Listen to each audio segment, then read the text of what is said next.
So this is important. We remember how all of these texts unfolded through the lovely recitations of Buchanan, I had actually given them a bigger period of time for this whirlwind text romance. I thought it was closer to the first, and then we knew on the 23rd it was ghost time. Well, it was the 12th because that's when the Patriots game happened. That's when the peck or not happened. So now we're talking about this 11-day period where they were a flurry of texts back and forth. There were, you're hot. No, you're hot. I think, hey, how long do you think that? And then, and then it flames out, and we're still unclear as to why. Whether, there had been a sampling of the goods and there was a dissatisfied customer, we're not sure. But it was very clear by the 23rd that she had no further interest. This gentleman, Mr. Higgens, may have, because he kept reaching out, including that night at the bar on the 28th. What was it again? He texted then. He said, what was it? Just like a what's up kind of text. I don't remember the exact wording. It wasn't a sup. It was something like that. But it's basically like, I'm here, you're here. What the hell's going on? Yeah, it was a different word at that, but he said, something. Like, what's the deal? Yeah. You're ghosting me. I'm 5 feet from you. If you remember that in that video, he's near the corner of the bar and she's separated maybe by John O'Keefe. No, I think John O'Keefe was on the other side at that point. She's separated by one person. I mean, he could have reached over and touched her. Right, but he's over there. He's given the sly texting going on, and she still didn't respond. So But you say the word. It was very interesting because you said, remember they were texting, "You're hot." No, you're hot. No, you're hot. Yeah, I picked up on that, and I asked our audience to go look at this. My recollection on the day that John O'Keefe on the 28th was having those texts with Karen Reed, and she was saying that she couldn't pick him up right now. She was late because she was waiting for the plumber to fix. I think he said, so was the plumber hot too? Or is the plumber hot? He said something about the plumber being hot. Okay. And that's so close to when they're texting about hot. If that word is in there, to me, that proves that O'Keefe knew that, something was going on with these two, or as his words, he was sussing it out.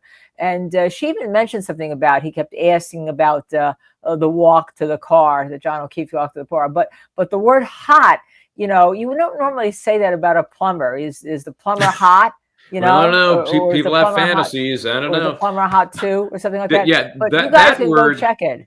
Two to me is as important as the word hot. If it's there, and I'm not sure. I don't remember exactly. Okay, because you could say, oh, was the plumber hot? Maybe there's some inside joke between you or something about using that word.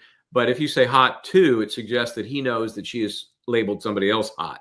So that's why I'd like our viewers to go back and look at those texts that were read from Karen Reed with John O'Keefe and Karen Reed that day that she eventually did. Yes, hot too.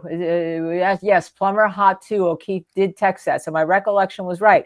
So when he says that, it didn't mean much to me. But when those texts were then read so beautifully read by Buchanan the other day, and no, you're hot. To me, when John O'Keefe knew when he said, "Is the plumber hot too?" Okay, so there's your motive. So here's another question: how did he know? Was it because she shared it with him? Was it because he just looked at her phone? Yeah. Because there's a big difference between, talk about a difference across the spectrum of a relationship. A relationship so open that she said, oh, by the way, I was having some, conversations with Higgens, and, I told him he's kind of hot. That's one level of relationship. Very rare. The other level is, I'm going to look at your phone while you're not around. That may be closer to what was going on here, because we know they were having issues. John O'Keefe and Karen Reed were having issues.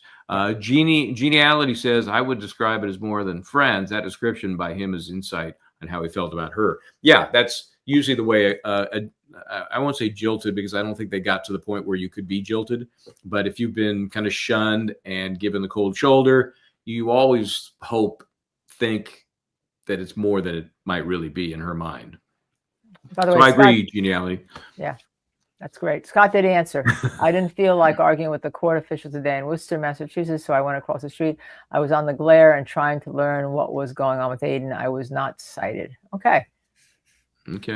So he was passive aggressive today. Decided not to make a big deal out of it. But we still don't know what happened in the hearing. So get back to us with that report, please. Come on. We're going to have to dock your pit.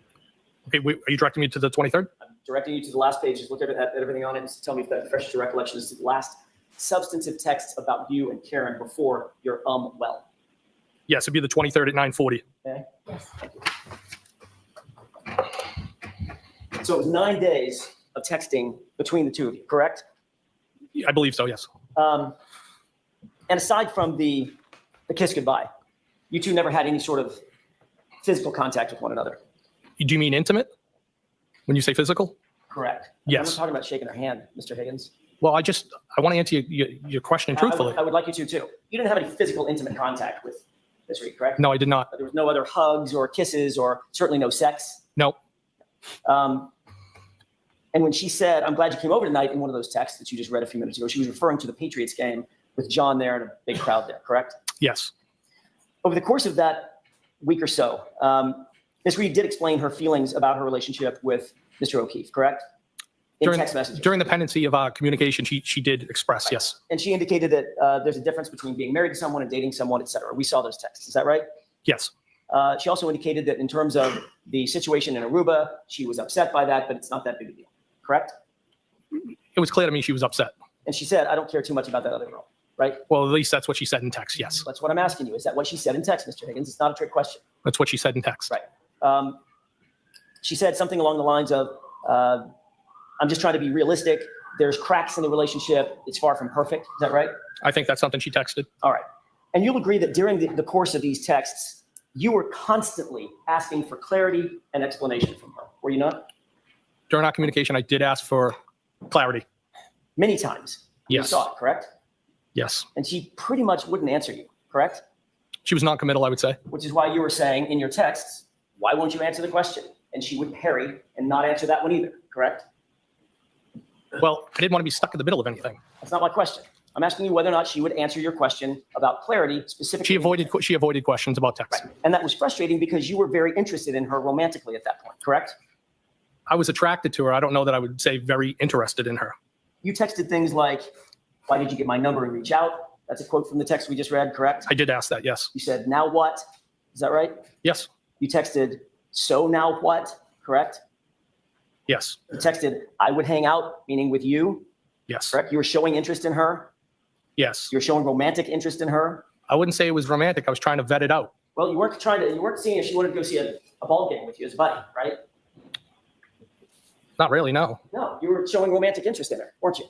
I was trying to vet out was her interest in me legitimate. It was very normal for me to have that question in my mind when I didn't initiate this, she did. And I think it was a fair question just to try to find out. You were showing romantic interest in Karen Reed, weren't you? I was interested, but I don't think I was at the romantic phase. Okay. Okay, so I want to stop for two reasons here. First of all, this is guy talk. You know, guys don't talk about being romantic. They don't. If they are, they are. If they aren't, they aren't. They're thinking more base than that. You know, he's trying to figure out whether there's a chance they're going to have sex at some point. That's what he's trying to figure out. Romance is not part of the equation at this point. I think it's important we talk about, because they mentioned Aruba, the new motion that was just filed yesterday by the Commonwealth, because they believe that the conversation from Buchanan and the foundation within which all of those texts were reported, right, which includes this reference that she was mad because John O'Keefe was getting busy with one of the Sullivan sisters during that group vacation in Aruba. Now the Commonwealth says, you've opened the door. We now get to get into that, because there was a pretrial motion that said, no, we are not going to get into the Sullivan sisters. One of the few things that Judge C prohibited the Commonwealth from pursuing, one of the few. And so now the question is, has she seen enough, heard enough through this testimony and the texts to open that door and let the Sullivan sisters pour through? Because they're proposing the two Sullivan sisters testify. One of the juveniles who was obviously there on the trip, and I think it was the girl. And then I thought there was one other person, but primarily the Sullivan sisters. What do you think about that? Yeah, so let me just first thank Harsh Times 777. And Did she say you look hot? Did she write that? You look lovely today. Thank you very much. I really appreciate the compliment. All right, so I think Hank Brennan is out of his effing mind, okay? I mean, so what? So you just learning that?